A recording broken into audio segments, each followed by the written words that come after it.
is Mike Roth. Welcome to Open Forum in the Villages.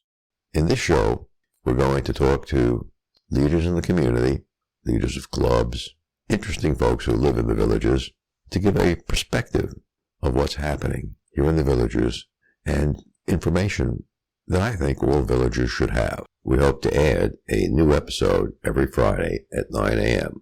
Thanks for coming back, Don. And today we're going to be talking about the county commission race in a few weeks in August. Don, what is your vision for Sumter County, putting a 5-year lens out on it? I think the biggest vision I have for Sumter County is it being one county instead of a bubble and the outlying county. I think mending those fences, bringing down those walls, if you will, between the residents outside of the villages and the village residents. There's work to be done on both sides. There's perceptions and misconceptions on both sides that need to be changed. We have a beautiful county. It is blessed with a very lucrative community. If this was any other community, we'd be talking a couple of Fortune 500 companies here with big office buildings to get the kind of disposable income that the retirees here in the villages bring to the table. Mm-hmm. You know, we have obviously a much higher rate of disposable income than most people do. Most of the houses here are bought and paid for already. They don't have mortgages. So that definitely helps with your disposable income. So the county is blessed with some very good financial resources and some very beautiful countrysides, a lot of very nice areas. And getting both sides to recognize that, making people accept each other. I guess you can't make people accept each other, but open their eyes. You know, so there are some village residents that treat, somebody called it the indigenous population of Sumter County very poorly. I don't get it. I mean, these are our neighbors. Mm-hmm. These are the people that we work with on a day-to-day basis, whether it be you go to the store, you get your hair done, whatever. That's where a lot of these people live. So we need to be much more friendly towards each other. And again, mending those fences. And then people thinking outside the county, well, it's just the villages, they get everything. Well, that's not really true. Sumter County as a whole has benefited tremendously from the financial resources that have been brought here. So a lot of people don't like the growth. Best thing I can tell you about the growth here in the villages is probably just the construction side of things employs close to 20,000 people on various levels. Yes, there's the guys hanging drywall and painting and moving concrete. That's part of it. Mm-hmm. But then there's their back office people and their suppliers. And this goes out 2 or 3 levels. Mm-hmm. So that's a lot of people employed in Sumter County and in the surrounding counties. And if we stop this growth, those jobs go away. Mm-hmm. The money goes away that those jobs bring. A piece of the economy goes away. A huge piece of the economy, a very huge piece of the economy. Because when Joe the plumber leaves, because he's out of work, well, Sally, his wife, who works over at the beauty salon, she leaves too. She leaves too, okay? And, their son, he's pushing carts in over at Walmart. Guess where he's going? He's going with mom and dad. Mm-hmm. It's going to have a huge, ugly snowball effect. The other reality of it is unemployment will take a huge spike. With unemployment, historically, it has shown an increase in crime. And for the villages, that would be detrimental. You have easy victims, senior citizens. Mm-hmm. You have seasonal residents whose homes are unoccupied. All of a sudden, they become easy targets. So the economy of both the villages and Sumter County are very closely tied together. Mm-hmm. But most people don't see it. They use the word greed. Really, I mean, I'm looking at my iPhone. If I got to get a new iPhone every other year, why?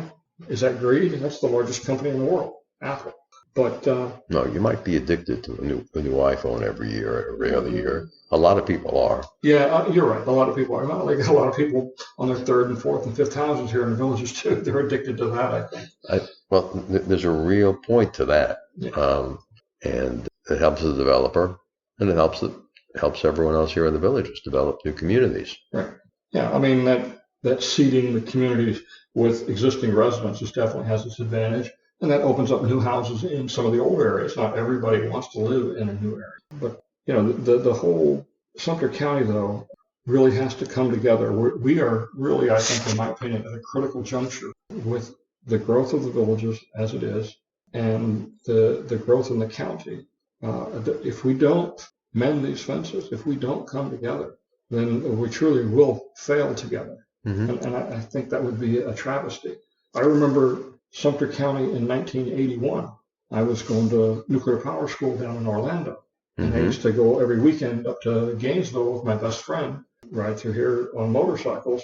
And this was a pretty dirt poor community. I can remember going through Wildwood and going, wow, just there was nothing here. It was very poor, nice people, but very, very poor. And now there is significant wealth in not just inside the villages, but in those people that have developed their own companies, their own businesses, and have grown with the villages to create jobs and a significant amount of wealth. It certainly has seen a lot of growth. We talk specifically about the city of Wildwood. Yeah. Today there are 2 villages for every person who's in Wildwood but not in the villages. Yeah, I mean it is growing. I mean basically the bulk of Wildwood is all villages. All the new growth in Sumter County right now for the next 20, 25 years is all going to be in the city limits of Wildwood. Wildwood has to definitely start stepping up to the plate and realizing they're going to be a major city in the state of Florida, and they need to start planning as such. I mean, they're getting, I don't know how many miles of road a day from the villages turned over to them that they are responsible for. So they need to start planning for that. It seems almost every day in the paper you see a section of Sumter County being annexed by the city of Wildwood. It does seem that way. Pretty much at this point, whatever the villages buys for future development, they want to go ahead and move it into Wildwood. So it is what it is. I mean, it definitely goes a long way south. I'll ask you a question. I see these annexations by the city of Wildwood, and they publish a little map in the paper with totally illegible street names. How can they get away with that, Don? I don't know how they get away with it. If it's supposed to be public information. And it is public information. I mean, I see those. I've already seen them, though, because I do a lot of research in my efforts to put my YouTube videos together. I study what's going on. I look at the county records. I look at what each of the cities is doing and what they're putting out for their agendas. So I read those and I get to see the clear version of it. What's put in the newspaper is definitely difficult to read. And the best thing I can say to somebody is if you're interested, which unfortunately few are, but if you're interested, go down to City Hall. They have the full-scale prints. Go online. They have great electronic versions of the same documents that you can actually read and make sense of. That would be great for us as citizens to be able to read in the paper what the name of the street is of at least one of the 4 streets that bound the property that they're annexing. Right now, most of what they're annexing is farmland. Really? Yeah. There's a lot of Sumter County residents that have owned property for some of them for generations that are, as is common throughout the country, selling their farmland, and the villages is buying it up. No, we're not going to make it to Disney World. But, no, there's too much ground between here and there. Yeah, not this century at least. It's developed ground. Yeah. There's a big difference between the developer buying a farm, right, or 100 farms, and all of a sudden having to buy a place where there's 12 car dealerships. Yeah, they don't do that. That's not going to happen. No, it's not. And you see these little enclaves where it looks like why did they build around this one little square? Because somebody didn't want to sell. All right, well, they don't want to sell. They don't want to sell. You know, I've heard of people wanting to play hardball with the developer and jack the price up. And basic response is, here's your offer, take it or leave it. Most take it. A few that leave it get a fence or a wall built around their property, and the village just moves on. I don't know what they'll do with that property at some point. Mm-hmm. You know, there's a prime example of that over by Hammock at Finney, just to the west of the main entrance into Finney. There's a home. They've literally built a fence around it, and they face the property. I don't know what he'll ever do if he decides to sell. Somebody said the only thing they could ever put there would be a liquor store.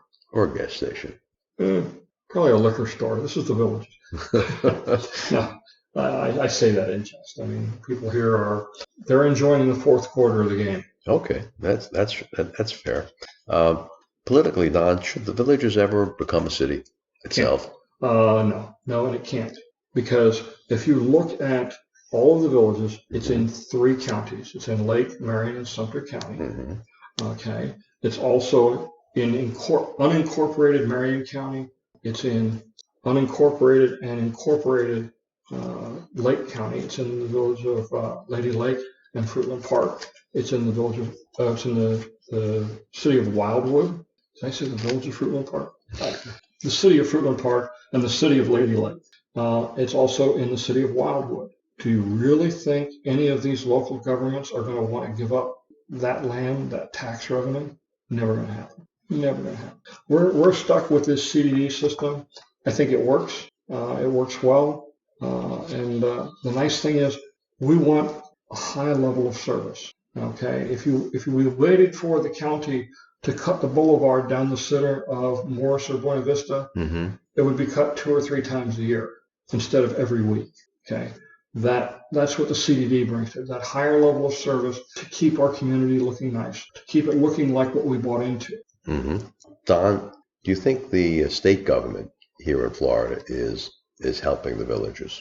Is the state government helping the villages? Okay, first, what do you mean the villages? Do you mean the community of the villages, or are you talking about the developers? I'm talking about the citizens of the villages, the residents of the villages. Is the state doing everything they should to help us as a community? Well, I hope this special session coming up concerning homeowners insurance has some leeway, because I know that's impacting a lot of residents here in the villages. Mm-hmm.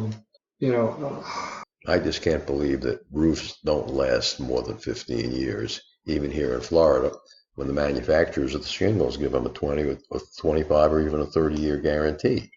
I don't understand that either. I'm not a roofing guy. I've only done roofing one time, and I realized after getting that job done, I didn't want to do it again. That's hard work. That's really hard work. Oh, you actually got up on a roof and did it? Oh, yeah. I shingled a roof, and all I know is if somebody says they're a roofer by trade, you buy that man a beer, you shake his hand, you don't make him mad, because he's one crazy dude being up there. That's very hard work. But back to the state. I think it's doing a good job for the residents of the villages. We have a very conservative government right now in the state of Florida. I think it's moving in the right direction. I think that's obvious by where Florida sits in moving forward, coming out of COVID, compared to some of the other states. The fact that 1,000 people a day move to Florida. Mm-hmm. Why is that? There must be something right here. Mm-hmm. There must be something right here if 1,000 people a day are moving to Florida. Yeah, we're losing a few too to old age, because it is an older population. You are going to lose more than your average. But still, 1,000 people a day moving to the state of Florida. So let me ask a couple of pointy state questions. 301 that runs through Wildwood, north and south.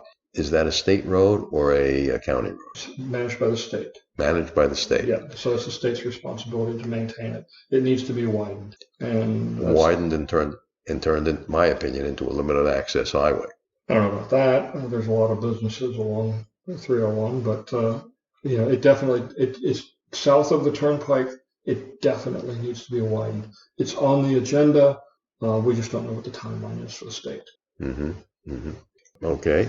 Why don't you tell our listeners what you want them to know about you as a candidate for the county commission? I think what most people need to know about me is, I did time in the military. That job I had in the military on a submarine, operating a nuclear reactor, we had one word that was the most important word for anybody that worked there or that did the job, and that was integrity. And that was something that we valued above all else. You could make a mistake, and as long as you said, yep, I didn't read the procedure, I thought I could do it from memory, you're going to get your hands slapped, but you're going to continue to work. You lie about it, you don't do your job, then no, your life becomes miserable on board a submarine if you stay on board. Mm-hmm. Most people won't want you on board. So that level of integrity I took with me through my early adult life, and it was just the way I lived, and that's the way I am today. When I retired from the Navy, I went in the construction business. I worked for a Fortune 100 company, and I did various jobs from sales to operations management to engineering. My last 12 years was a project manager. I used that same level of integrity in everything I did. In the end, it always served well because I always took good care of my customers. Mm-hmm. And I made a very good profit for my company because I did the right thing. My customers recognized that right away, so they trusted me. The company I worked for trusted me, and that's because I kept my integrity throughout. It's difficult because you have to put your own personal needs aside, and that's what I do. In the decisions I make for the government, in my position as a district supervisor, and then I'll make for a county commissioner, it's not about what's good for Don Wiley. It's going to be about what's good for Sumter County. Okay, is it the right thing to do for Sumter County? Most decisions are going to be made with the head. Okay, and that means getting all the facts and running the numbers. Does it make good financial sense? Does it make good long-term sense for the county? There are some issues that the head isn't going to solve. It's got to be run with the heart. Mm-hmm. And knowing the time to do that is a difficult choice. Sometimes you have to show a little bit of compassion. Yes, there's only going to be a small group of people that benefit from a decision that the rest of the county is going to have to pay for. But is it the right decision? Maybe the head says no, but if it's the right thing to do for that particular community, then maybe the right decision is yes. Okay. Earlier you talked about communication being most important. What are you going to do to open up communication so the citizens of Sumter County can talk to you if you're elected? Well, I'll keep my cell phone number a public number. I have no problem with taking phone calls at any time. Obviously, emails. Not everybody. We're all getting older, creaking of the bones. Not everybody communicates either with cell phone, by phone, or by email. So making myself available for one-on-one, conversations with somebody. That's the start. Being accessible. Mm-hmm. And I have no problem with that. I can. When you're on a submarine, you have to learn to get along with everybody. Mm-hmm. Because you may not like the way the guy does things that's in the rack next to you, but you have to get along, and you learn to get along. And I can get along pretty much with just about anybody. I can listen, and then we have to make decisions. And sometimes the answer is no, we can't do anything for you. I'm sorry. It's not within the scope of means of the county. One of the other things that I think is important as far as going back to integrity is knowing when to say, I was wrong. I'm not afraid to say I was wrong. I made a mistake. Okay? I'm not afraid to say, I don't know. If I don't know something, when you ask me a question, I'm going to say it. I don't know. But come see me again in a week. I won't give you that same answer. I've done my homework. I'll investigate the issue. So it's opening up communications. It's both on a technological level as well as on a personal level. Mm-hmm. You're involved with a lot of things now. Is there anything you see that you might have to cut back if you become county commissioner? Oh my gosh. Probably a few things. I'm looking at my business. Obviously, I have to figure out if there's going to be any conflict with the YouTube videos, and if there is any, then the YouTube videos would go. I have to, the responsibility is primarily to the county. The good thing about being a county commissioner is I won't have to be a CDD supervisor anymore. I can't hold both positions. Oh, is that so? Yeah. So, in fact, next month I have to submit. There's a law in Florida called Resign to Run.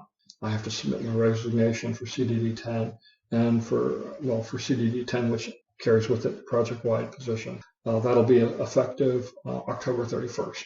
But I have to submit it, before the. So does that mean there's going to be also an election for CDD 10?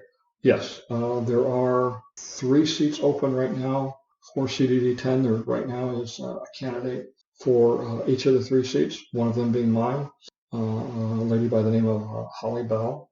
She's running for my seat. We interviewed her late last year for an open seat that we had after Ken Lieberman passed away, who was one of our elected supervisors.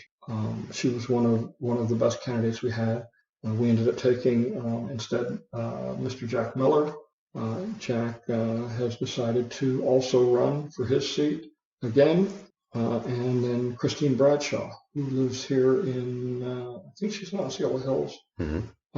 She's also running again. She won her seat 4 years ago also. So, but yeah, I'll step down from those. So there's a little bit there, but this is going to be more work. Obviously, it's a bigger responsibility, bigger county, bigger group of people that have to deal with. How many people are there in Sumter County now? I think the number I heard was like 120 or 130,000 people. There's a lot. Yeah, most of them are in the villages, but there's still a lot in the county population. And it's that population concentration in the villages is why we have the new district layouts, where basically 4 out of the 5 districts in the county commission will be villages residents. Okay, and I'm just going to wrap up with one more question for you, Don. If you could see one thing, just one thing, that you'd like to see yourself accomplish in the next 4 years on the county commission, what would that be? Restore people's faith. Restore people's faith that their elected commissioners are looking out for the best interest of everyone in the county. And they, that's going to again come with communication. We need to start talking about our decision-making process. Why did you vote this way? I'm not afraid to talk about my decision-making system. But, I think that's important. That openness of communication. Yeah. Great.